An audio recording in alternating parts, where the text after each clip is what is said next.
syukur kita panjatkan atas kehadiran Allah Subhanahu wa taala karena berkat rahmat dan karunia-Nya kita bisa berada di tempat ini. Dan tak lupa pula kita kirimkan salawat serta salam kepada baginda Rasulullah sallallahu alaihi wasallam karena beliaulah yang telah membawa kita semua dari zaman kegelapan menuju zaman yang terang benderang. Baiklah, pada hari ini saya Siti Nur Aisyah sebagai moderator akan memberikan kesempatan kepada Bapak Andi Baso Magiri Plate untuk mempresentasikan rencana tindak lanjut kegiatan PKG PJOK dengan tema kuatkan pemahaman merancang pembelajaran berbasis proyek dengan komunitas belajar sekolah. Kepada beliau kami berikan kesempatan. Baik, bismillahirrahmanirrahim. Assalamualaikum warahmatullahi wabarakatuh. Baik, kegiatan pada hari ini kita mulai dengan semangat pagi luar biasa. Oke. Semangat pagi. Baik, terima kasih. Meskipun sudah siang hari, kita masih mempunyai semangat pagi hari. Baik, Bapak Ibu guru yang saya hormati, terima kasih atas kesempatan yang telah diberikan. Hari ini merupakan kegiatan pelaksanaan rencana tindak lanjut PKG PJOK khususnya untuk di Kabupaten Bulukumba. Berhubung karena hari ini listrik bermasalah, jadi saya sudah sampaikan ke beberapa perangkat terkait materi yang akan kita bahas pada hari ini. Teman-teman guru boleh lihat di slide 2. Apa tujuan pembelajaran dari pembelajaran berbasis proyek atau biasa disingkat PJBL? Proyek ini bertujuan untuk menjadikan peserta didik aktif, kreatif, dan produktif serta memiliki tubuh yang sehat, jiwa yang kuat, dan siap dalam proses belajar.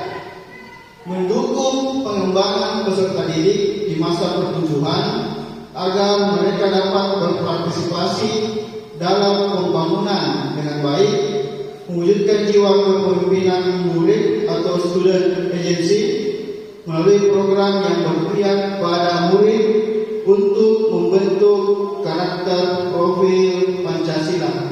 Jadi sekarang Bapak Ibu, PJK itu harus sinkron dengan P5, di mana setiap kegiatan atau setiap hari Sabtu itu dilaksanakan kegiatan P5. Contoh di PJOK itu semisal pembuatan engran. Bapak Ibu guru tahu engran? Oke, engran itu atau bagian, ada juga itu permainan bagian. Biasa orang sebut di sini juga ada permainan boy-boy. Sekarang itu proses pembelajarannya harus berpusat kepada peserta didik dan digaungkan kembali permainan tradisional sebagai yang harus dibudayakan di sekolah. Lanjut di slide keempat, Bapak Ibu sekalian, ada tabel karakteristik. Boleh Bapak Ibu lihat. Mata pelajaran yang menjadi lokomotif adalah mapel PJOK. Mata pelajaran yang terlibat adalah kita semua, mapel PAI dan guru kelas. Peran yang terlibat: kepala sekolah sebagai pembina dan evaluator proyek, guru PJK sebagai koordinator proyek, guru mapel dan guru kelas yang terlibat sebagai fasilitator, pendamping proyek, tokoh olahraga, agama dan pihak puskesmas sebagai mitra dalam proyek ini. Lokasinya kita ambil di lapangan dan kelas. Produk yang dihasilkan yang penting. Rencana tindak lanjut yang saya ingin terapkan di sekolah adalah kembali menerapkan senam sehat, di mana ini penting untuk menjaga aktivitas gerak dan kebugaran peserta didik. Lanjut, teknologi yang digunakan. Pertama, laptop, handphone, smartphone, proyektor, wifi, kamera, tripod, speaker, mikrofon, clip-on, software, dan lain-lain. Lanjut di tabel gambaran besarnya Bapak Ibu sekalian. Tingkat satuan pendidikan sekolah dasar negeri 302 KM kelas 5, kita fokusnya pada kelas 5 dulu. Temanya di dalam kurikulum merdeka adalah bangunlah jiwa dan raganya. Topiknya mewujudkan belajar sehat bugar. Total waktu 4 pekan dalam 1 bulan atau setiap hari Jumat. Dimensi profil pelajaran Pancasila adalah beriman, bertakwa kepada Tuhan Yang Maha Esa dan berkelak mulia, bergotong royong, dan kreatif. Adapun elemen dan sub-elemennya, yang pertama, dimensi beriman, bertakwa kepada Tuhan Yang Maha Esa dan berakhlak mulia. Elemen akhlak pribadi, integritas, rawat diri secara fisik, mental, dan spiritual. Dan elemen akhlak kepada manusia, mengutamakan persamaan dengan orang lain dan menghargai perbedaan, berempati kepada orang lain. Dimensi gotong royong, elemen kolaborasi, kerjasama, koordinasi sosial. Elemen kepedulian adalah persepsi sosial, tanggap terhadap lingkungan sosial.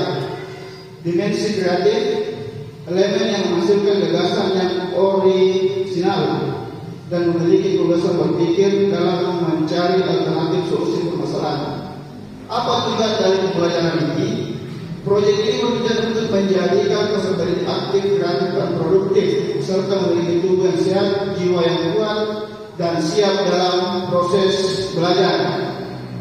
Mendukung pengembangan peserta didik di masa pertumbuhan agar mereka dapat berpartisipasi dalam pembangunan dengan baik, mewujudkan jiwa kepemimpinan murid atau student agency melalui program yang berpihak pada murid dan membentuk karakter profil Pancasila.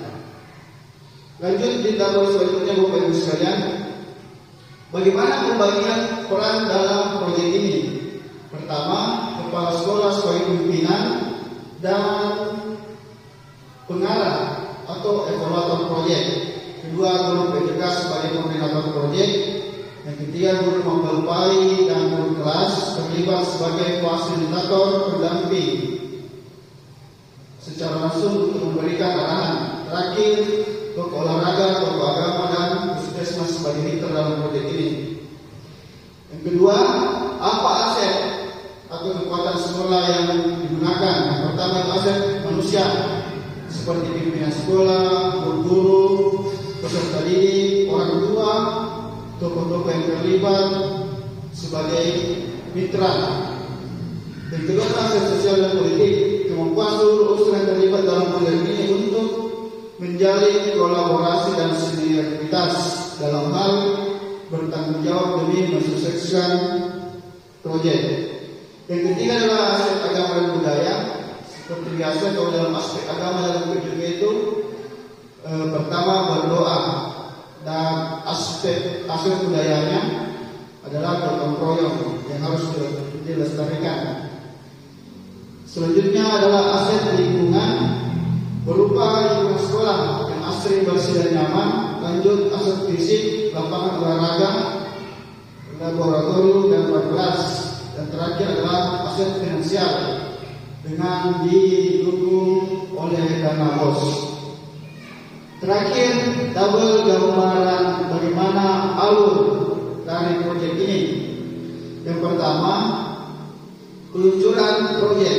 Aktivitasnya kegiatan P5 dengan tema bangunlah jiwa dan raganya diluncurkan dan disosialisasikan bersama pimpinan sekolah, guru, dan staf, peserta didik, dan orang tua pada pekan pertama pelaksanaan proyek. Yang kedua, pengumpulan informasi Pengumpulan informasi ini dilaksanakan pada pekan pertama dengan guru mata pelajaran yang terlibat sebagai fasilitator dan pendamping.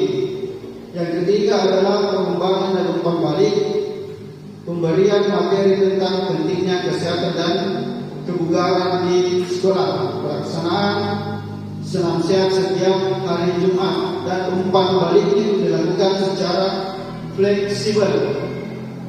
Terakhir, presentasi dilakukan dalam bentuk diseminasi, pertemuan dengan peserta didik sekaligus mempublikasikan melalui platform media sosial. Baik, itulah materi tentang bagaimana pembelajaran berbasis proyek ini. Saya kembalikan kepada moderator.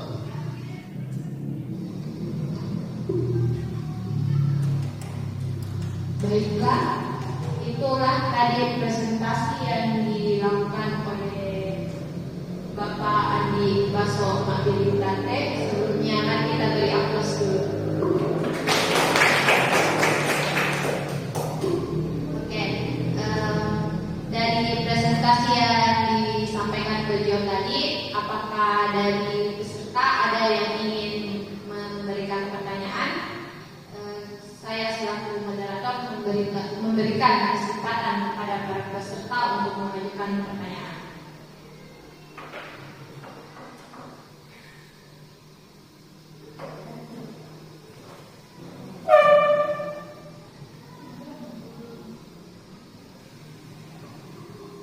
Bagaimana Bapak Ibu? Apakah ada pertanyaan?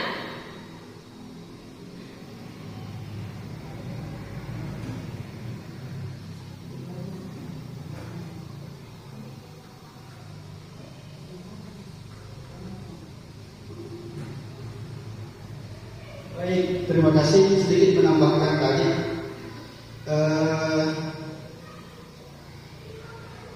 banyak guru-guru di luar sana yang biasa bertanya, sebenarnya apa pentingnya PKG?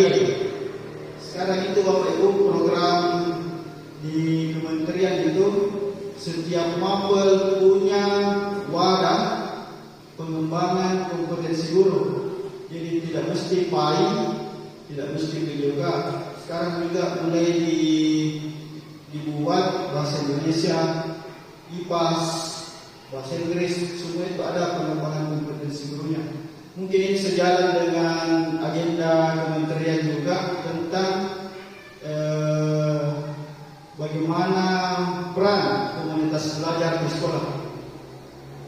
Mungkin dari Bapak Ibu sekalian ada yang memberikan masukan terkait kegiatan ini.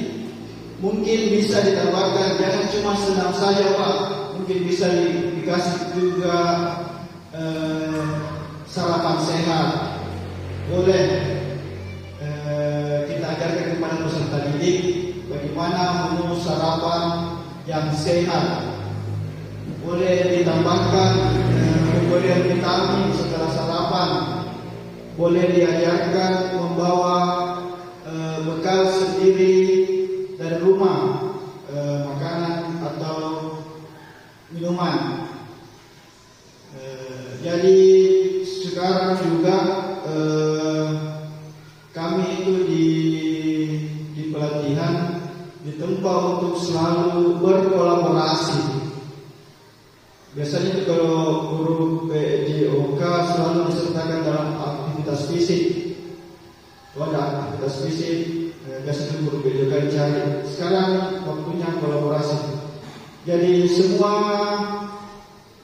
semua aspek di dalam satu pendidikan itu ditekankan pentingnya bekerja sama, gotong royong, berkolaborasi, khususnya agar tujuan dari pembelajaran dan pendidikan itu bisa tercapai. Itu penekanan dari guru merdeka. Lanjut lagi, saya tambahkan, ini merupakan agenda pertama dari komunitas belajar kita setelah dibuat. Kurang lebih sudah jalan 1 tahun. Ini mungkin agenda pertama tentang kolaborasi dengan guru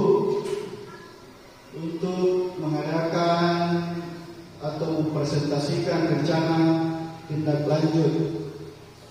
Baik, saya kembalikan kepada moderator. Terima kasih.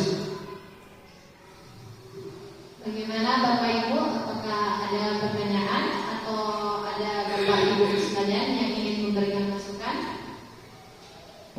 Atau sudah paham semua?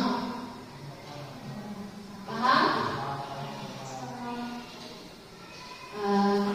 Oke, jika semuanya sudah paham, mungkin inilah presentasi yang dilakukan oleh Bapak. Semoga memberikan manfaat bagi kita semua.